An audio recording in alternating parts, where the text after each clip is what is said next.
Hi guys and welcome back to Crypto News Today. FTX keeps on going on, but we're seeing more and more articles now starting to back off of it and focusing on other stuff, which is really good news. Let's get started. Let's hit record and let's start with prices. BTC up 2%, Ethereum up 3%, BNB up 12%. We're gonna see why in a bit. CoinDesk articles. Bankman-Fried apologizes on FTX employees, details amount of leverage and internal letter. We start seeing numbers also released by Sam Bankman itself. We have multiple halvings throughout all the crises that crypto went through and the whole, let's say, bankroll crisis. FTX went from a few tens of billions of dollars of, let's say, money liquidity investments to less than 10, which is kind of crazy. I won't go too much into detail on this, but I will link the link in the caption below. Pre-halving rally, Litecoin surges 43% to 6-month high. Why? Because the halving of Litecoin, kind of like the halving of Bitcoin, is approaching, meaning that miners will be able to mine only at half the pace, kind of like it's happening with Bitcoin. Litecoin is taking longer because the amount of transactions are less than Bitcoin. Bitcoin is much more used, but this is pretty interesting news. Let's go on with Genesis Global Capital has hired investment bank Moelis to explore options, including bankruptcy. Last week we talked about Genesis, who was at the brink of bankruptcy because of the FTX, let's say, volatility and problems that kind of flowed into the rest of the crypto markets. Genesis could go through bankruptcy, but the guy said that they may be able to avoid it. We'll see what happens there. Binance CEO sows doubts in crypto rival Coinbase and digital asset manager Grayscale, and then he backtracks. Earlier last week, or I feel like yesterday, CZ Binance attacked Coinbase and some of Coinbase companies, saying that they should be more open with information and stuff. But then Coinbase responded that they are being scrutinized on a monthly basis by US authorities, unlike Binance, which is a private company. He then took off the Twitter and said that he was wrong.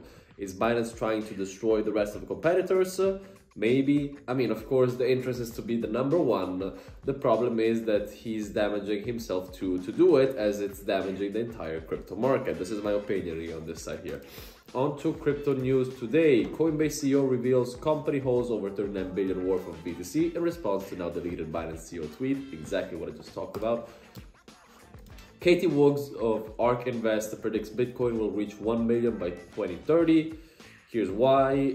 She simply starts talking about FTX, how FTX was general fraud, and even if it went into the entire crypto market, there are many other projects, including Bitcoin, who have been running perfectly fine since the beginning and are pretty much immovable. So she's very optimistic about it.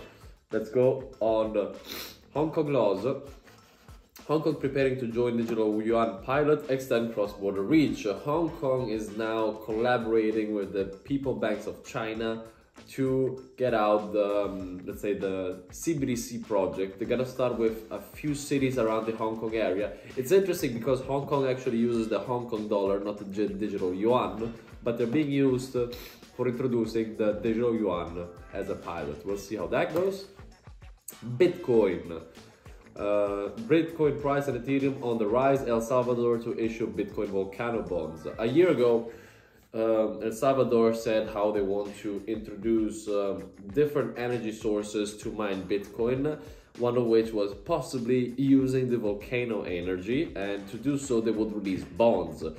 Half of it would go straight into their Bitcoin fund, the other half would go into investing in these energy sources. When I say half, we're talking about 500 million and 500 million, which is a lot of bloody money. That's good stuff. And here you have another magazine, Bitcoin magazine, talking exactly about the same thing and how it works. On to Bank of England. This is the last one of crypto news today. Bank of England warned consumers about DeFi risk following FTX collapse, regulation coming soon. It's funny because the headline says one thing, but then if you look at some of the stuff that is being written, they said that regulators actually want to wait for more adoption in crypto before regulating so that they can have more impact and have better policies, which honestly I agree with. We need regulation, but we need to figure out exactly how crypto works all around. On to Cointelegraph. US Senator Elizabeth Warren says crypto will ruin economy, community responds. We have a tweet from her saying that we need regulation, FTX should have been a wake-up call, Congress must close loopholes and back up these financial cops on the beat with more resources. Agreed, but she has been generally against crypto in general, so with a stance, yes, we need regulation, and this is also what you see from the community. Yes, we need regulation, but up to a point, because the beauty of crypto is the decentralization of it. We have a game here, Angelic on cross-chain expansion.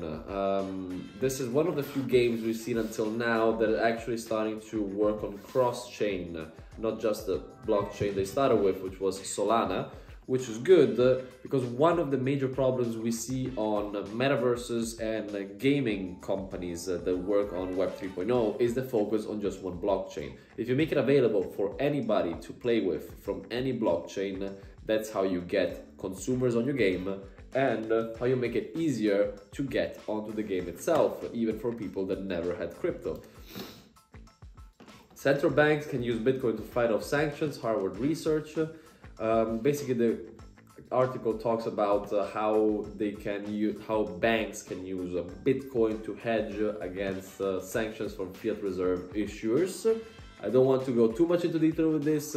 It's simply combining, let's say, reserving rules from federal national banks to the private banks and how Bitcoin can help out with those reserves, helping banks to park the money in there. If you want to look at it, I will link this one below.